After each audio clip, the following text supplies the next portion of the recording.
Ne vous mettez pas avec les infidèles sous un joug étranger, car quel rapport y a-t-il entre la justice et l'iniquité? Ou qu'y a-t-il de commun entre la lumière et les ténèbres? 2 Corinthiens 6,14. Rebecca était une femme spirituelle, elle savait comment trouver la volonté de Dieu. Ceci montre que Dieu avait donné à Eliezer la sagesse divine pour choisir correctement. Si vous désirez trouver un partenaire pour votre fille, votre fils ou vous-même, réclamez la justice, réclamez la sagesse, réclamez l'aide, réclamez les grâces divines. Éprouvez toutes choses pour vous assurer de la volonté de Dieu. Ne soyez pas gouverné par vos sentiments, votre sagesse ou votre jugement. Dans Genèse 26, 24-63, nous lisons qu'Israël sortit dans les champs pour méditer et prier.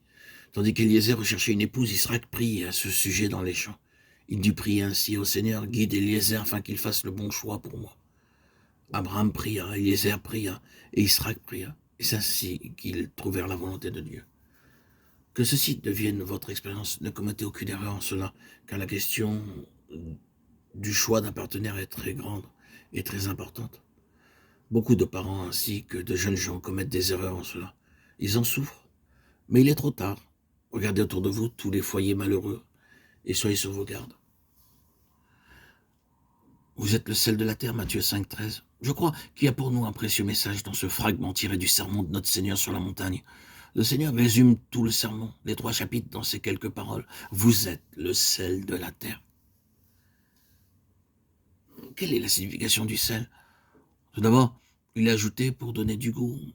En chaque pays, les êtres humains aiment saler leur nourriture. Un plat peut être très bon cuisiné, mais s'il n'est pas salé, personne n'appréciera son goût.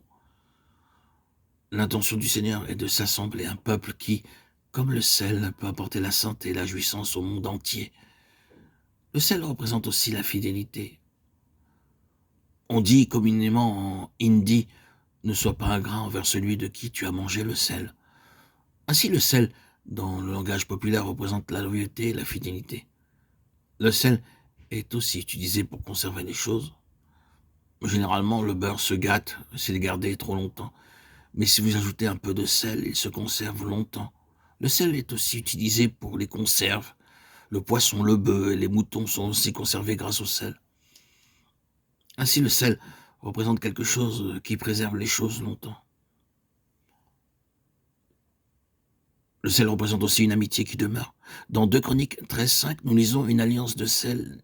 La notation marginale rend ceci, une alliance perpétuelle d'amitié. Toute viande dans l'Ancien Testament était offerte avec du sel. Lévitique 2,13, Marc 9, 49, 50.